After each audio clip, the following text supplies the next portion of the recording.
Bismillahirrahmanirrahim. Assalamualaikum warahmatullahi wabarakatuh. Assalamualaikum warahmatullahi wabarakatuh. Gak apa-apa kan sekali lagi. Assalamualaikum warahmatullahi wabarakatuh. Alhamdulillahirabbil alamin. Wassalatu wassalamu ala asrofil anbiya'i wal mursalin sayyidina Muhammadin wa ala alihi wa sahbihi asma'in. Rabbi shrah li sadri wa yassir li amri wahlul 'uqdatam min lisani yafqahu qawli, amma ba'du. Yang terhormat Bapak Kasih Haji dan Umroh, Bapak penyelenggara zakat wakaf, yang lain banyak DL, dan sini keluarga besar Kementerian Agama, baik itu penyuluh dan seluruh staf. Pertama-tama mari kita sama-sama manjatkan bersyukur kehadirat Allah Subhanahu wa taala.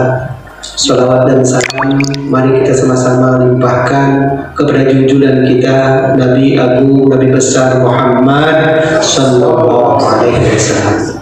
Alhamdulillah, syukurillah, hari ini adalah hari keempat ya kita melaksanakan ibadah saum Ramadan. Hari ini kita melaksanakan kegiatan rutin yang mana setiap Ramadan kita melaksanakan acara kultum, acara ceramah singkat di dalam rangka menimba ilmu, di dalam rangka memperbanyak amal perbuatan kita. Sebab kenapa di bulan Ramadan ini dan juga bukan di bulan Ramadan ada sebuah riwayat dikatakan barang siapa yang mencari ilmu atau belajar agama satu bab, bukan satu huruf ya, ada yang satu huruf satu bab di dalam masalah agama, maka di dalam hadis dikatakan afdal, itu lebih utama dari kita melaksanakan sholat sunat 1000 rakaat. Subhanallah. Jadi apalagi dilaksanakan di dalam bulan Ramadan. Pada kesempatan ini saya mohon maaf dengan Pak tuan rumah ya, merepotkan, dan juga mungkin Pak Haji, ilmu beliau ini kan luar biasa kan. Oleh karena itu mungkin saya ngomong di sini sekali lagi izin bila ada hal-hal yang kurang berkenan. Berbicara tentang Ramadan pada jemaah, bahwa kalau kita lihat dari segi bahasa, yang namanya saum Ramadan itu terdiri dari dua kata. Yang namanya saum Ramadan ini sekali lagi terdiri dari dua kata. Yang pertama saum. Saum itu dalam bahasa Arab soma, yasumu, sauman. Artinya secara bahasa yang namanya saum itu menahan. Apa? Alhamdulillah kalau sudah tahu. Apa yang ditahan? Yang ditahan itu panca indera kita. Yang pertama yang harus ditahan itu mata kita. Ini kan banyak hujan di sini ya.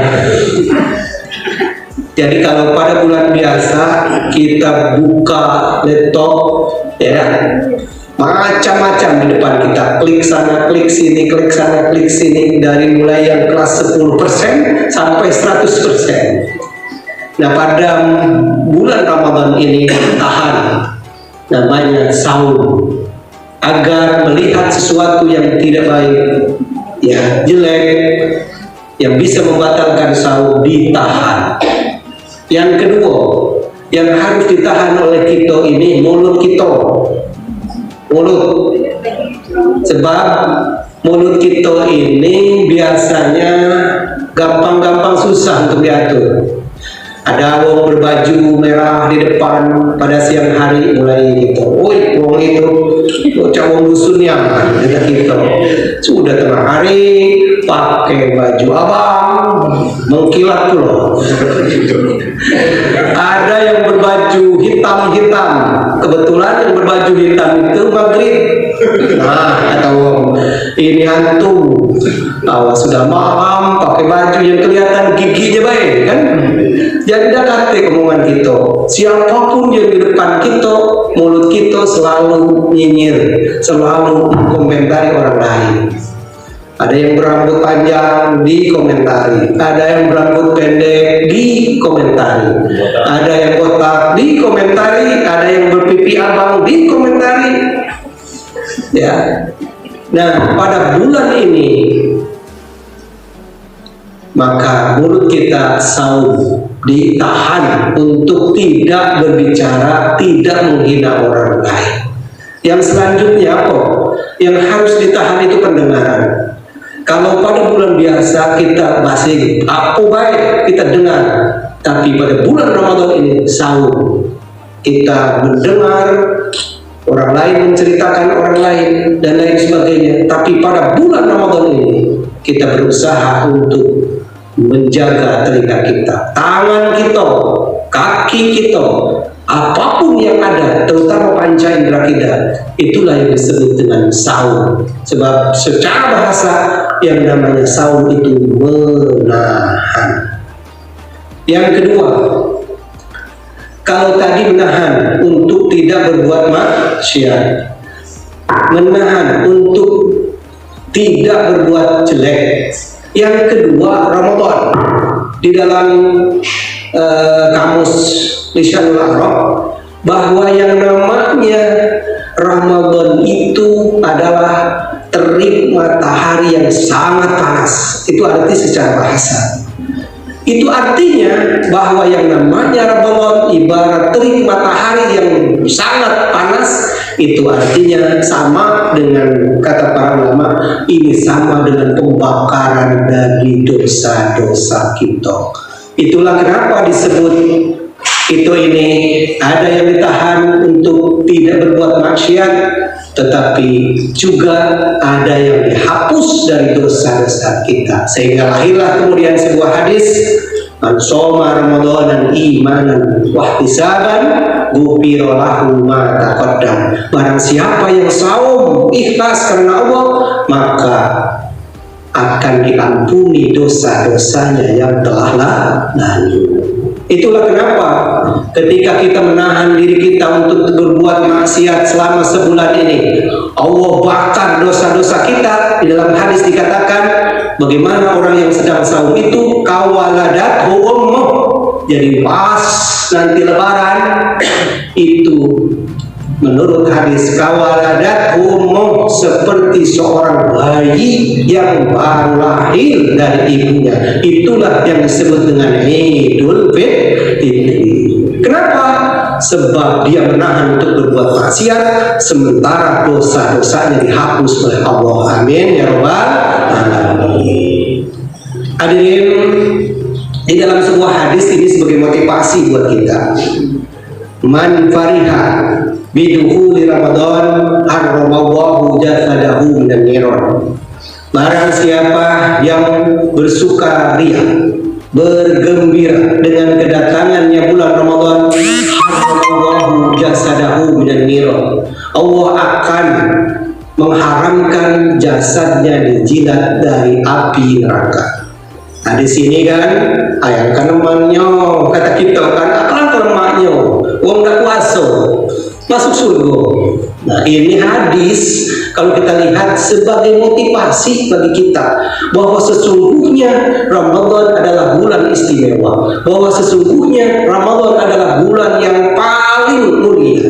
Kenapa? Sebab di dalam bulan Ramadan ini terdapat hal-hal yang dimuliakan oleh Allah Subhanahu wa Ta'ala. Oleh karena itu, karena bulan Ramadan ini adalah bulan istimewa, kalau bulan Ramadan ini adalah bulan bonus dari Allah, maka sepatutnya lah kita untuk menyambut dan bergembira datangnya bulan Ramadan. Jangan sampai di antara kita awak karyawan Kementerian Agama ngomong, mamanya, ini 2 hari lagi gitu nih, bulan Ramadan payah katanya bulan Ramadan dan lain sebagainya. Jadi kedatangan bulan Ramadan itu bukan bahagia, malah digeruntuki. Nah, itu yang tidak termasuk. Nah, pertanyaan kita kemudian, kenapa kita ini harus menyambut kedatangan bulan Ramadan? Yang pertama, alasannya kita harus menyambut bulan Ramadan. Yang pertama, bahwa bulan ini adalah bulan maghfirah, bulan ampunan dari Allah Subhanahu wa Ta'ala. Tadi dikatakan, man shoma Ramadan imanan wa ihtisaban ghufira lahu ma taqaddam. Bila saja umpamanya 5 tahun yang lalu, 6 tahun yang lalu kita punya dosa, mungkin pada bulan biasa kita juga selalu meminta ampun, astagfirullahaladzim, astagfirullahaladzim. Perbanyakkan istighfar pada bulan ini. Sebab kenapa? Sebab bulan ini adalah bulan maghfirah, bulan yang lebih didengarkan lagi apa jeritan hati kita, bulan yang didengarkan lagi apa yang menjadi istighfar kita di hadapan Allah Subhanahu wa Ta'ala. Yang kedua, kenapa bulan Ramadan ini harus disambut dengan gembira oleh kita? Sebab bulan ini adalah bulan mudha'afun, bulan dilipat gandakannya pahala. Bayangkan di dalam sebuah hadis dikatakan, man tatawwa'a bi khasrati minal khair kana kaman ada faridah, kana kaman ada faridah sab'ina faridah. Man tatawwa'a bi khasrati minal khair, barang siapa yang mengerjakan, kalau menurut gaya bebas kita, barang siapa yang mengerjakan sesuatu yang sunat, maka Allah akan memberikan pahala wajib. Bayangkan, pahala wajib. Dan barang siapa yang mengerjakan pahala wajib sab'ina faridah, Allah akan memberikan pahala 70 kali lipat pahala wajib. Dan ini tidak bisa kita dapatkan pada bulan-bulan selain bulan Ramadan. Jadi kalau biasa kita ini malas untuk tahiyatul masjid, qobla, ba'da, tahajud, duha, surat hajat dan lain sebagainya, tidak ada salahnya Allahumma paksakan di dalam Ramadan ini. Kenapa? Sebab pahalanya, pahala sunat jadi wajib, pahala wajib oleh Allah Subhanahu wa Ta'ala dilipat gandakan menjadi 70 kali. Jadi kalau tahiyatul masjid itu sama dengan sholat duhur, sholat asar, sholat maghrib, dan sebaliknya sholat duhur, sholat asar itu sama pahalanya 70 kali lipat sholat duhur dan sholat asar. Dan sekali lagi, ini kita tidak dapatkan pada bulan-bulan selain bulan Ramadan. Selanjutnya, kalau kita ingin memberikan buka kepada orang yang berbuka, bayangkan di dalam sebuah hadis dikatakan, man aftara sha'iman falahu ajrun sha'imu wa la yanqus saimu. Man aftar, barang siapa yang saum, yang memberikan buka puasa kepada orang yang saum, falahu ajrun shaim, maka dia akan mendapat pahala saum, wala yanqus saimu, tanpa dikurangi sedikit pun. Jadi dengan kata lain, pada bulan ini ada bulan lipat gandakannya pahala. Bayangkan kita memberikan buka ke seseorang yang berpuasa. Jadi kalau nggak puasa berarti dapat pahala pula gitu kan. Jadi kalau orang puasa diberi oleh kita berbuka, itu pahalanya sama dengan dia pahala puasa. Jadi kalau bulan Ramadan ini kita puasa, kita memberikan buka orang lain, berarti pahalanya sama dengan kita melaksanakan 2 puasa. Puasa Ramadan untuk kita dan puasa Ramadan yang pahala kita memberikan buka puasa. Di dalam hadis ini bahkan dikatakan walayan khususaiun, tanpa dikurangi sedikit pun. Jadi kalau 100 itu 100, tidak bakalan 98, 70, tidak. Dalam hadis ini kalau nilainya Ramadan itu 100, kita pun akan 100. Subhanallah.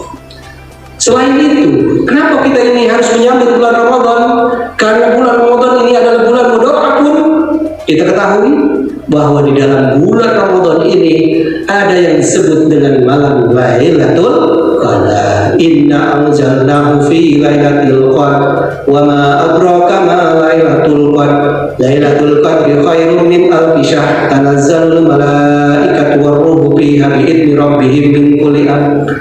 Jadi andaikan kita beribadah pada malam Lailatul Qadar, Lailatul Qadri khairum min alfi syahr, sama dengan 1000 bulan. Bayangkan 1000 bulan, kalau dihitung dengan matematik, 1000 bulan itu sama dengan 83 tahun 3 bulan. Bayangkan.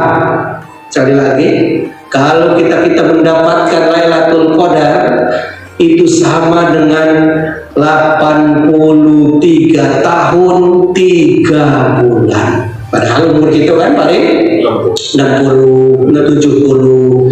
Umur orang tua kita yang sudah 75 tahun umpamanya, banyak yang sudah pikun kan? Apalagi 83 tahun. Ya, 83 tahun. Jadi kalau ingin mendapatkan Lailatul Qadar, itulah kenapa malam Lailatul Qadar itu dirahasiakan oleh Allah. Jadi kalau tidak dirahasiakan, mungkin kata hadis tanggal 27 Ramadan, mungkin di mana-mana gegap gempita masjid itu ingin mendapatkan bulan Lailatul Qadar. Kenapa? Sebab pahalanya sama dengan 83 tahun. Subhanallah. Yang ketiga, kenapa kita ini harus menyambut dan senang datangnya bulan Ramadan? Karena bulan ini adalah bulan mustajabud doa, yaitu bulan di mana Allah akan lebih mendengar doa-doa kita. Terutama mungkin di sini ada yang banyak jomblo ya, beda. Jadi pada bulan ini tengadahkanlah tangan, ya Allah, dekatkanlah jodohku ini. Nah itu, andaikan engkau dekatkan, ya, si A itu, kanca itu. Jadi kalau kita umpamanya banyak pilihan, Pak Kusnudon, tidak banyak stok, umpamanya maaf ya. Dan itu kan di dalam agama itu kan ada sistem istikharah, beda. Istikharah. Jadi yang namanya istikharah itu tidak harus mimpian. Itu kan bagaimana minta kepada Allah itu, ya Allah. Namanya kita ya, ini bukan ngajari Buya Benang ya. Jadi kalau istikharah itu, kita kan asosiasi kita yang namanya istikharah itu harus mimpi terus, ya. Tetapi kecenderungan hati pun itu termasuk juga petunjuk dari istikharah. Pokoknya begini, Pak Usnudon, andaikan kita banyak stok, ya, banyak pilihan, si A, si B, si C, banyak sekali. Yang si Ko nilainya 9, kata kita kan? Jadi haji. Iya. Yang si Ko 8,5, yang si Ko hampir sempurna 10, kan pening kan? Yang si Ko dekat sekali dengan kita, beda. Pacar. Pacar dekat dengan orang tua. Nah itulah faktor dari istikharah. Apa doanya istikharah? Ya Allah, dekatkanlah, andaikan itu adalah jodohku. Tetapi andaikan itu bukan jodohku, jauhkanlah. Itulah doanya. Sebab kenapa? Kecenderungan seperti itu. Jadi anggapan kita istikharah itu harus mimpi, mungkin tidak 100% betul. Sebab kalau harus mimpi, umpamanya kita ingin cari jodoh, tahu-tahu pilihlah si A, kata nenek kita yang sudah meninggal itu, kita wasit kan seperti itu. Jadi mustajab doa, diterima dan didengarkannya doa. Dalam hadis an-naumu shaimun ibadatun fasumtuhu tasbihun wa du'a'uhu mustajabun wa amaluhu do'atun. Jadi luar biasa, walaupun hadis dianggap ini hadis dhaif, tapi anggaplah ini sebagai motivasi bagi kita. Kenapa? An-naumu shaimun ibadatun, tidurnya orang yang berpuasa itu seperti ibadah. Bayangkan tidur ngorok sehari, ya malas. Itu umpamanya ke kantor tidak mandi, tidak tidur. Alasan puasa. Dari pagi jam luhur sholat karena puasa kan. Asar bangun sholat, tidur lagi seharian. Menurut hadis ini an-naumu shaimun ibadatun, tidurnya orang yang berpuasa seperti orang yang beribadah. Fasumuhu tasbihun, dan diamnya orang yang berpuasa seperti membaca tasbih. Jadi kalau melamun temangu gitu ya, HP tidak, TV tidak, dengarkan radio tidak, temangu di depan rumah aja ini seharian gile gitu. Apapun itu gila. Sebab kenapa? Sebab itu adalah seperti membaca tasbih. Ini motivasi terhadap kita. Wa du'a'uhu mustajabun, dan doa-doa itu mustajab. Jadi beberapa amalan yang harus dilaksanakan oleh kita selain melaksanakan sahur, ya, tarawih dan lain sebagainya, yang paling banyak doanya, yang paling banyak sekali manfaatnya bagi kita dan amalannya, yaitu diantaranya adalah membaca Al-Quran. Kenapa? Membaca Al-Quran itu murah meriah. Siapapun di rumah ada Al-Quran, baca dibaca dan lain sebagainya. Sebab dalam satu waktu Rasulullah SAW ditanya oleh para sahabat, ya Rasulullah, ai afdalul amal ilallah, ya Rasulullah, amal apakah yang paling disukai oleh Allah? Kata Rasulullah, dijawab, qala al-halu wal murtahab, orang yang paling dicintai, orang yang paling disukai oleh Allah adalah orang yang al-halu wal murtahab. Para sahabat walaupun orang Arab dah ngerti apa dia yang disebut mana al-halul al-murtahab. Kata orang Arab, kata para sahabat, kata Rasulullah, al-halu wal murtahal yadribu Quran awal akhir. Barang siapa yang membaca Al-Quran dari awal sampai akhir. Itu artinya dengan pengertian kita, barang siapa yang membaca Al-Quran sampai akhir, awal sampai akhir itu khotam, berarti kan bahasa kita.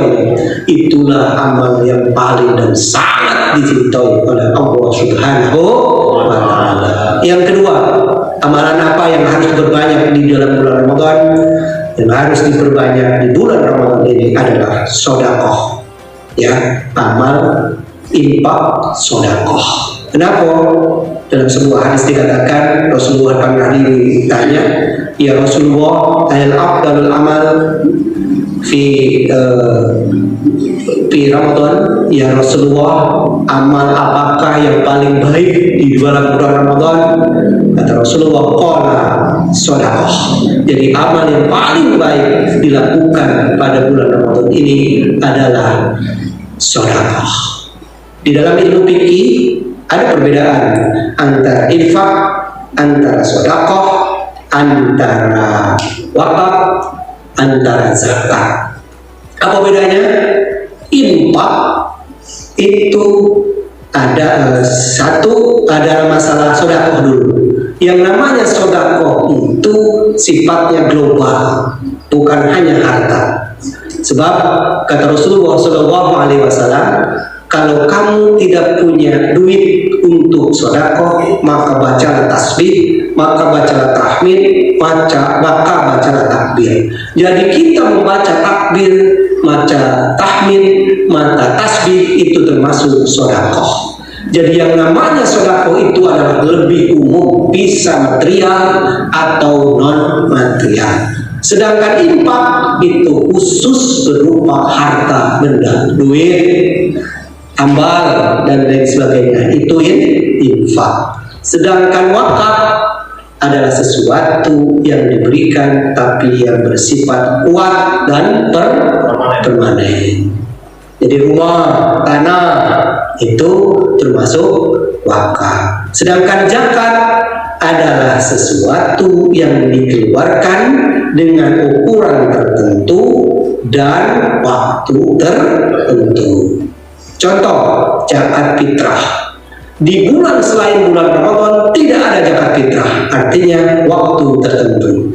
Kedua, ukuran tertentu bahwa zakat fitrah itu tidak bisa bebas, ada ukurannya. 1 sok 2,5 kg minimal. Duit 25.000. Itu ditentukan kan, namanya zakat. Zakat mal, zakat harta. Apakah semua orang itu harus berzakat harta? Tidak, sebab ukuran zakat harta itu, zakat mal itu ada yang disebut dengan nisab, sudah masuk ukuran standarisasi, yaitu 85 gram emas, sama dengan 13 suku. Jadi barang siapa yang mempunyai harta, yang mempunyai pengeluaran di dalam setahun itu senilai dengan 13 suku atau 85 gram, maka wajib hukumnya untuk dikeluarkan zakat mal 2,5%. Jadi itu ya yang namanya zakat. Ini saja, saya yakin ketika hal ini dilaksanakan oleh kita, motivasi apa kita berpuasa, saya yakin judul tadi untuk membentuk pribadi apa judulnya tadi? Mendidik pribadi yang lebih baik. Jadi kalau kita ini baca Quran oke, puasa oke, sholat taraweh oke, membaca sedekah oke, dilaksanakan galau, mudah-mudahan Ramadan ini bisa membentuk seseorang akan lebih baik lagi. Ini saja, mohon maaf pada ada hal-hal yang kurang berkenan. Bila ada kata yang salah, jangan. Bila ada jarum yang patah, jangan simpan di lemari. Bila ada kata yang salah, jangan simpan di dalam hati. Wallahul muwaffiq ila aqwamit thoriq. Wassalamualaikum warahmatullahi wabarakatuh.